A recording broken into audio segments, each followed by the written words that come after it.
आपको मैंने I have been arrested. 1 minute, नहीं, ये मेरा राइट है, ये मेरा राइट है। नहीं, बात करने में क्या problem? This is my right, नहीं हुआ क्या आपके साथ? This is my right. Jamil नहीं, बात सुन लेते हैं, इसमें क्या?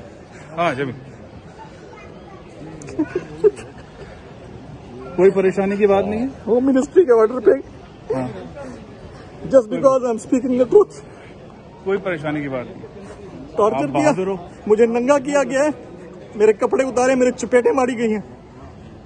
और इस्लामाबाद पुलिस ने ट्रांजिट इस वक्त मेरा रिमांड लिया है कराची से इस्लामाबाद ले जाने के लिए। मेरी फैमिली को पता नहीं है, मेरे चैनल को पता नहीं है। आप प्लीज ये बात पहुंचाएं। आप बिल्कुल परेशान नहीं हो, पूरी कौम आपके साथ है, पूरा पाकिस्तान आपके साथ है। आप बस बहादुरी का मुजाहरा करें, इंशाल्लाह आप इंशाल्लाह हम भी बारे में इंशाल्लाह। मैं हूं जैस्मीन मंजूर और आप मुझे देखेंगे सिर्फ बोल पर।